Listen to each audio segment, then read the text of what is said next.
যত লোক রামনবমীতে বেরিয়ে যায় সেই লোকগুলো যদি নিজের পরিবার সমেত ভোট দিয়ে দেয় তো মমতা ব্যানার্জি 4 বার হারবে, মানে একটা ইলেকশনে 4 বার হারবে। বললাম তো, ঠিকই বলেছে। আলস, মদ খেয়ে নেবে, মাংস কিনে নিয়ে আসবে, সেদিন পিকনিক করবে, কোটি কোটি টাকা ব্যবসা করবে, বিজনেস করবে। হিন্দুরা ভোট দিতে গেলে তৃণমূলকে ভোট দেবে না, এটা ফাইনাল হয়ে গেছে, এর মধ্যে কোনো সন্দেহ নেই। আর যারা হিন্দুরা দেবে তারা ভেবে নেবেন হিন্দু না হয়, সে মুসলমানের কোনো না কোনো সঙ্গে কোথাও না কোথাও ডিএনএ মুসলমান হয়ে গেছে তাদের, যারা হিন্দু, যারা ভোট দেবে না। হুমায়ুন কবির যা বলেছেন ঠিক বলেছেন। নমস্কার বন্ধুরা, আমার নাম ধ্রুবজ্যোতি সরকার। হুমায়ুন কবিরের বক্তব্যকে সমর্থন অর্জুন সিংয়ের। বললেন, ভোটের দিন বড় বড় ব্যবসায়ীরা পিকনিক করেন, ওনারা হিন্দু মন্দিরে গিয়ে দান ধ্যান করেন, কিন্তু হিন্দুদের বাঁচাতে তারা ভোট দেন না।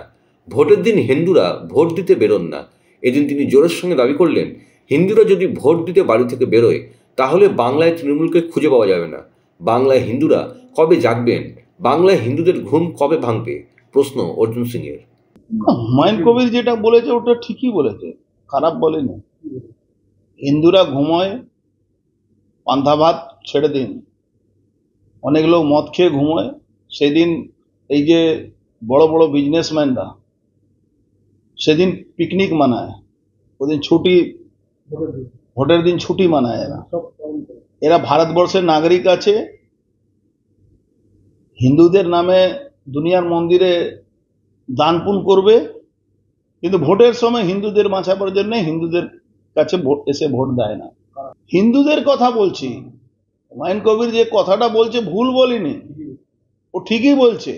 এরপরেও আমাদের লজ্জা হওয়া উচিত কি মুসলমান বুঝতে পারছে কি হিন্দুরা ভোট দিতে পারে না, আমরা হিন্দুরা মুসলমানরা ভোট দিয়ে বেরিয়ে যাব, এরপরেও আমাদের লজ্জা হওয়া উচিত। হিন্দুরা ভোট দিতে যায় না, একদম ঠিকই কথা বলেছে। একটা পরিযায়ী শ্রমিক কাজ করছে গিয়ে গুজরাটে, আর ভোটের সময় চলে আসে এখানে, মুসলমান যে থাকবে এখানে ভোট দিতে চলে আসে, কিন্তু হিন্দুরা বাড়িতে থাকলে ভোট দিতে যায় না।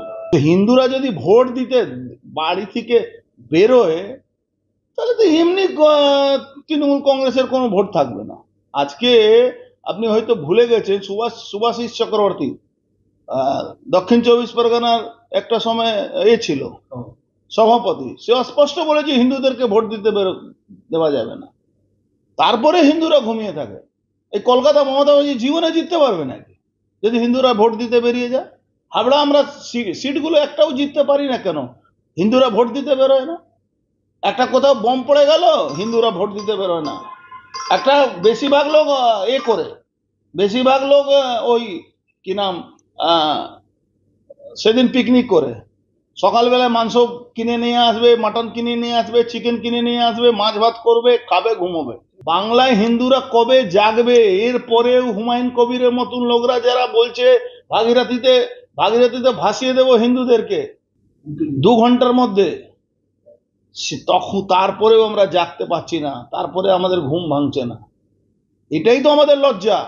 হয়তো এর কথা শুনে, হুমায়ুন কবিরের কথা শুনে কিছু হিন্দু জাগবে, কিন্তু এটা এখন তো ভোট তো পরের কথা। এখন পশ্চিমবাংলায় হিন্দুরা হিন্দু নিজেকে বুঝার দরকার আছে, নাহলে এই মমতা ব্যানার্জি হিন্দুদেরকে মুসলমান বাধ্য করে দেবে বানাতে। আমাদের যত হিন্দু সংগঠন আছে, যারা মন্দিরের সঙ্গে যুক্ত আছে, যারা হিন্দু সংগঠনগুলো করেন, তাদেরকে এই হিন্দু ভাইদের পাশেও দাঁড়াতে হবে। এই জন্যে তো হিন্দুরা এখনো ঘুমোচ্ছে, এটা প্রমাণিত আছে হিন্দুরা ঘুমোয়।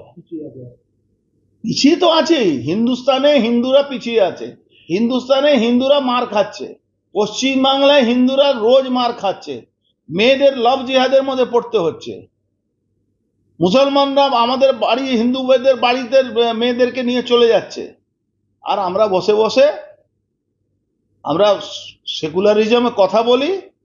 ওই পশ্চিমবাংলা ওই কি নাম, ওই সিপিএম যে 34 বছর ক্ষমতা থেকে হিন্দুদেরকে সেকুলার বানিয়ে দিল আর মুসলমানদেরকে মুসলমান বানিয়ে দিল। জানি না সনাতনীরা জাগবে কি না জাগবে, কিন্তু জাগা উচিত।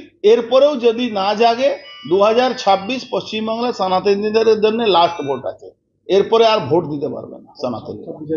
2026 যদি সনাতনীরা ভোট দিতে না বেরোয় আর এই সরকার না চেঞ্জ করে, তাহলে কিন্তু বাংলায় আর সনাতনী হিন্দু ভোট দিতে পারবে না। বন্ধুরা, ভিডিওটি ভালো লাগলে দয়া করে লাইক শেয়ার করে দেবেন, আমাদের পেজটা ফলো করে নেবেন আর আপনার মতামত কমেন্ট করে অবশ্যই জানান। ধন্যবাদ।